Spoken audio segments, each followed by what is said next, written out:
The wounded prophet. This is an interesting story. To me, it shows how patient God was with Ahab. There's other kings that God is not patient with at all, but with Ahab, he continually gives him opportunities to turn things around and to trust him. Just the fact alone that God sent Ahab Elijah, one of the great prophets of all of history. That was to Ahab. And Elisha as well. And a story like this where God works with him.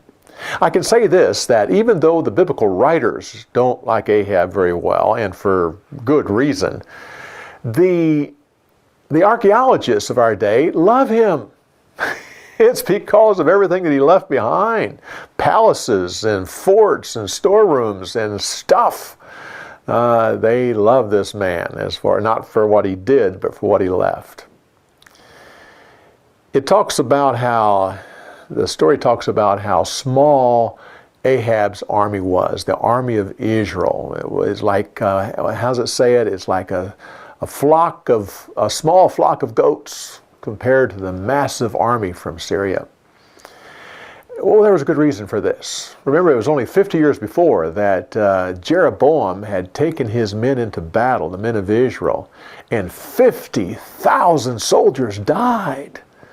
It totally devastated the army of Israel. But there's another reason.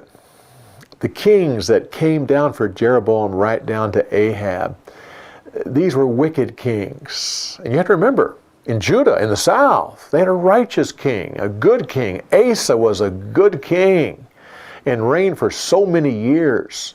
So a lot of the people in the north left and went south, those who wanted to worship God.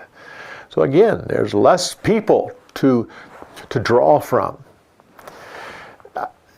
The story talks about how the officials of Syria said that, the God of Israel is the God of the mountains. Fight him in the valleys and we'll win. Well, it was true that Israel was better at fighting battles in the mountains than they were down in the valleys. The reason for that is that they were mountain people, so consequently they didn't have a lot of chariots. So when they fought in the mountains, they could win. But when we went to the valley, the chariots were like tanks. They were a superior tool of war, and the Israelites just didn't have them. And so it was true. Bring them down in the valley, and we can win. Not because of their God, but because they didn't have chariots. So they didn't have any chariots. But later on, history records that Ahab had a lot of chariots. So what happened? Well, this story right here.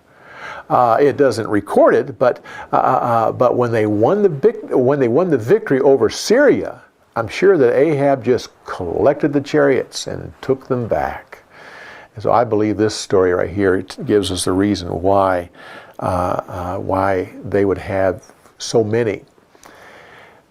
In the scripture, now the story doesn't say this, but in the scripture it says that when the officials went to Ahab, they came in sackcloth and they had ropes around their neck. That's an interesting way of showing your humility. It's the same as a dog that submits to another dog. What they do, they roll on their back and they expose their neck. Now, a dog's neck is their most vulnerable place. And so basically that one dog is saying to the other, I totally submit to you, even to the place that if you want to kill me, go ahead and do it. The Syrians were doing the same thing. They came to Ahab in sackcloth and with ropes already around their necks, which basically says, if you want to kill us, we're already set up for it. You can just hang us right now. And so it's just an interesting way that they would submit to each other. Now, most people, when they come to this story, are amazed that the prophet said to the friend, "Hit me," and when he didn't do it, he said, "A lion's is going to kill you." And we look at that and we say, "Oh my, that doesn't seem right. I mean, he just refused to hit the prophet. Why such a severe judgment?"